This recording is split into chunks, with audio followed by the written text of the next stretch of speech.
वापस आएंगे, लेकिन एक और बड़ी खबर, एनआईए के महानिदेशक आज पहलगाम जाएंगे। बड़ी जानकारी मिल रही है, एनआईए के महानिदेशक आज पहलगाम जाएंगे। बड़ी खबर, एनआईए की टीम लगातार पहलगाम आतंकी हमले की जांच कर रही है, कड़ियों को जोड़ा जा रहा है। इसके अलावा जो प्रत्यक्षदर्शी रहे उनके बयान भी दर्ज करवाए जा रहे हैं, चाहे फिर उसमें खच्चर वाला हो, दुकान वाला हो, जिपलाइन ऑपरेटर हो। इसके अलावा आपको बता दें, जो आतंकियों के डिजिटल फुटप्रिंट्स भी मिले हैं, वहां से भी कड़ियां जोड़ी जा रही है। लेकिन एनआईए के महानिदेशक आज पहलगाम जाएंगे। जतिन, ये बहुत बड़ी खबर, एनआईए के महानिदेशक आज पहलगाम जाएंगे। एनआईए की टीम लगातार कई दिनों से इस मामले की जांच कर ही रही है। बिल्कुल, देखिए, आतंकी हमला होने के बाद ही एनआईए स्पॉट पर पहुंच गई थी अपनी फोरेंसिक टीम के साथ, जिसके बाद जब गृह मंत्रालय ने एक तरीके से डायरेक्शन दिया, एफआईआर भी दर्ज कर ली। अब जो अपडेट हमें मिल रहा है कि डीजी एनआईए आज पहलगाम आ सकते हैं, और जो मेरे पीछे आप बैसरन घाटी देख रहे हैं, यहां पर स्पॉट पे पहुंचेंगे। कल जिस तरीके से 3D मैपिंग की गई, ये भी सोर्सेज से हमें जानकारी मिल रही है कि डीआईजी रैंक के ऑफिसर 3D मैपिंग की तमाम डिटेल्स लेकर दिल्ली पहुंचे हैं। डीजी एनआईए को इस पूरे मामले में डायरेक्शन जो है वो दी गई है, वो रिपोर्ट दिखाई गई है, वो 3D मैपिंग से जुड़ी जानकारी जो है वो दी गई, जिसके बाद ये जानकारी निकलकर सामने आई कि खुद एनआईए के जो डीजी हैं वो पहलगाम आ सकते हैं। हालांकि थोड़ी देर में वो कितने समय पहुंचेंगे, उनके साथ कौन कौन लोग होंगे, वो तमाम चीजें क्लियर हो जाएंगी। लेकिन सबसे बड़ा डेवलपमेंट इस केस में यही कि इस पूरे मामले में जो कल 3D लेजर मैपिंग की गई, उस बारे में जानकारी और डिटेल जो भी एनआईए को मिली है वो एनआईए डीजी को दी गई है। ये भी जानकारी मिल रही है कि एक डिटेल रिपोर्ट तैयार करने के बाद एनआईए की इन्वेस्टिगेशन में अभी तक क्या कुछ निकला, ये गृह मंत्रालय को रिपोर्ट के तौर पर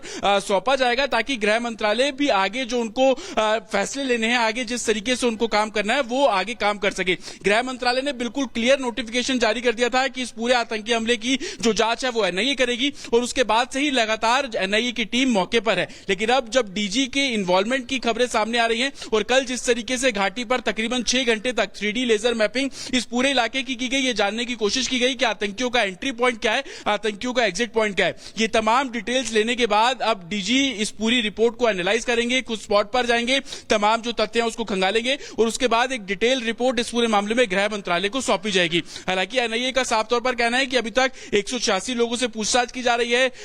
पूरे बहसरन घाटी के 5 किलोमीटर के दायरे में जितने भी लोग हैं, जिनकी दुकानें हैं, जिनके घर हैं, जो घोड़ा चलाते हैं या किसी तरीके से टूरिस्ट को फैसिलिटेट करते थे, उन सभी से पूछताछ की गई है। तकरीबन 2500 संदिग्धों से जो जांच है वो अलग अलग इलाकों में, चाहे वो जम्मू कश्मीर का इलाका हो, नॉर्थ कश्मीर का इलाका हो, साउथ कश्मीर का इलाका हो, इन सभी जगहों पर जतिन लौट रहे हैं आपके पास और ज्यादा जानकारी के लिए। बड़ी खबर अपने तमाम दर्शकों को बता दें, भारत पाक तनाव के बीच किसानों ने अपनी फसल काटी। किसानों ने गोलीबारी के डर से फसल काटी या फसल को घर ले जाकर भंडारण कर रहे हैं किसान।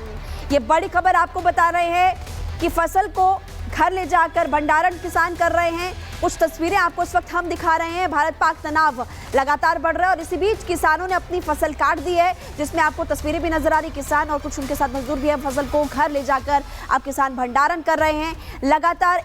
और दोनों तरफ से एक हम देख रहे हैं कि प्लानिंग हो रही है और भारत की तरफ से निर्देश भी दिए। जम्मू कश्मीर की सरहदों पर लगातार पाकिस्तान की तरफ से युद्ध विराम का उल्लंघन जारी है। इसका सबसे ज़्यादा दर्द जो है वो यहाँ के आम किसानों को झेलना पड़ रहा है, क्योंकि उन्हें इस बात का अब डर सता रहा है कि कब पाकिस्तान की तरफ से फेंकी गई गोली या पाकिस्तान की तरफ से शेलिंग उनके खेत में ना हो, या फिर उनकी फसल इस साल बर्बाद ना हो जाए। यही कारण है कि जम्मू अंतर्राष्ट्रीय सीमा से सटे अरनिया इलाके के किसानों ने इस बार ये फैसला लिया कि इस बार फसल की कटाई जो है वो तकरीबन 3 से 4 हफ्ते पहले ही कर दी जाएगी। इस वक्त हम अंतर्राष्ट्रीय सीमा में मौजूद हैं। सरजीवन से अगर कहूं तो आपको इलाका भी दिखाएंगे कि ये इलाका जो है सरहद से तकरीबन 1 किलोमीटर की दूरी पर है, यानी कि पाकिस्तान की तरफ से फायर किया गया कोई भी बुलेट या राउंड जो है वो भारतीय सरजमी पर गिरेगा, और कहीं ना कहीं इन किसानों के लिए यही सबसे बड़ा डर, चिंता का विषय है। यहाँ पर आप देखेंगे तो फसल जो है वो पूरी तरह से पैक हो चुकी है, और अब फसल को जो है यहाँ से ले जाया जाएगा। यहाँ पर इस तरफ मैं सरजीवन से कहूँगा आपको दिखाएं कि किसान जो हैं वो यहाँ पर फसल अब यहाँ से लोड करने ले जा रहे हैं, क्योंकि यहाँ से जो है कठुआ ज़िले में ये फसल जानी है, और अब इनकी कोशिश ये है कि जल्द से जल्द इस फसल को अपने घरों से सरकारी मंडियों तक पहुँचाया जाए, ताकि इन्हें जो है उसका मुआवजा मिल सके, ये अपनी जो फसल है उसे दे सकें। हर चलते कदम के साथ किसानों को इस बात की कहीं ना कहीं संतुष्टि भी है कि उनकी जो साल भर की मेहनत है वो अब रंग लाएगी और इनकी फसल जो है वो मंडी की तरफ रवाना है। आपको बता दें कि जिस तरह से भारत पाकिस्तान के बीच लगातार जो है तनाव बढ़ा है और ख़ासतौर पर पाकिस्तान की तरफ से पिछले एक हफ्ते में 17 बार युद्ध विराम का उल्लंघन किया गया है, उससे इनका डर लगातार बढ़ रहा है। तो बड़ी खबर आपको बता रहे हैं, भारत पाकिस्तान तनाव के बीच किसानों ने अपनी फसल काट ली है। किसानों ने गोलीबारी के डर से फसल काटी है। फसल को घर ले जाकर भंडारण कर रहे हैं किसान, यानी कि क्राइसिस का डर इन्हें सता रहा है और इसलिए स्टॉक किया जा रहा है। किसान अपनी फसल को जो है अब यहाँ से यानी कि घरों से जो है अपनी अगली मंजिल तक पहुँचाने में लगे हैं, क्योंकि पाकिस्तान का भरोसा नहीं है कभी भी युद्ध विराम संधि का उल्लंघन, क्योंकि पिछले 7 दिनों में 17 बार हुआ है तो यहाँ पर भी हो सकता है। यहाँ पे आप देखेंगे तो बैग्स को यहाँ पर रख दिया गया और यहाँ से इसको रवाना किया जाएगा।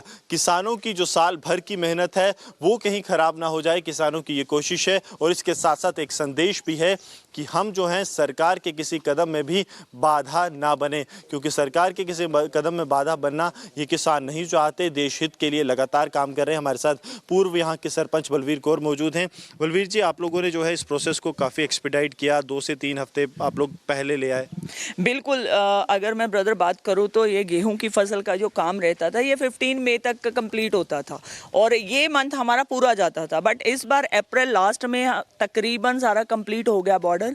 और आज हम लोग अपनी फसल यहाँ से उठा के जहाँ जहाँ भेजनी है, जिस जिस गवर्नमेंट के दायरे में भेजनी है या वेंडर के पास भेजनी है, आज वहाँ जाएगी ये। और इसके चलते मैंने एक चीज़ देखी है कि बॉर्डर के हर किसान ने बहुत साथ दिया है। किसी किसान ने भी ऐसा मतलब अगर किसी की फसल में थोड़ा जा कोई फ़र्क है तब भी उसने काटी है कि नहीं, हमने अपने गवर्नमेंट के साथ चलना है, हमने देश हित के लिए अगर थोड़ा बहुत लॉस भी झेलना पड़ता है तो कोई बड़ी बात नहीं है। तो आज की डेट में अगर मैं बॉर्डर की बात करूँ तो पूरे का पूरा बॉर्डर जो एम्प्टी हो चुका है इस बात को लेके। अब जो इक्का दुक्का किसान हमारे रह गए होंगे, बट आज की डेट में किसान की फसल उसके घर तक करा गई है और घर से अब आगे वाली डेस्टिनेशन पे जा रही है। आप सबने देखा है, किसान खुश भी है और किसान एक चीज को लेके, अब मैं सही में बताऊं, इसको मैं एक्साइटमेंट बोल सकती हूँ कि क्या होने वाला है और क्या होगा इन फ्यूचर। किसान इसको लेके भी थोड़ा उत्साहित है कि जो होगा अब आर पार का होगा और एक बार इनकी दहशतगर्दों की कमर टूटेगी और एक बार कमर तोड़ने में मुझे लगता है फिर इनको सालों लग जाएंगे कमर पे खड़े होने के लिए। तो तभी किसान आज जल्दी से जल्दी गवर्नमेंट को अपनी तरफ से निश्चिंत कर रहा है कि किसान सेफ है, आप अपना काम कीजिए। किसान जो है गवर्नमेंट को, सरकार को ये निश्चित कर रहा है कि हमारी तरफ से जो है किसी भी तरह का जो है आप लोग जो है ये ना समझे कि हमारी वजह से रुके।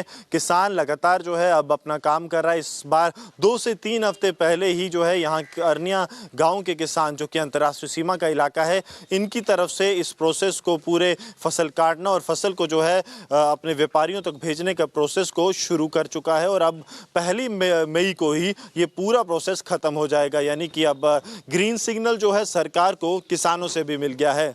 सरजीवन कुमार के साथ Gursimran Singh, Republic media network. और गुरसिमरन हमारे साथ जुड़ गए हैं। गुरसिमरन, भारत पाक तनाव के बीच किसानों ने फसल तो काट ली है, क्राइसिस का डर उन्हें सता रहा है, इसलिए पहले से स्टॉक किया जा रहा है। कितना इम्पैक्ट हो सकता है? देखिए, इस वक्त हम जो है अरनिया अंतर्राष्ट्रीय सीमा में मौजूद हैं, जहां स्कूल में जो है बच्चों को ये बताया जा रहा है कि अगर पाकिस्तान की तरफ से युद्ध विराम उल्लंघन होता है तो ये लोग कैसे जो हैं बच सकते हैं। टीचर्स किस तरह से बच्चों को जो है हर एक चीज़ बता रहे हैं। सर जीवन से मैं कहूँगा आपको तस्वीरें दिखाएं। सर, आप जो है लगातार बच्चों को समझाया जा रहा है, क्या क्या चीज़ें जो हैं बताई जा रही हैं, क्योंकि आपका जो इलाका है बिल्कुल सरहद पर आता है। जी सर, जैसे जी हमारा जो government high secondary school Treva है, ये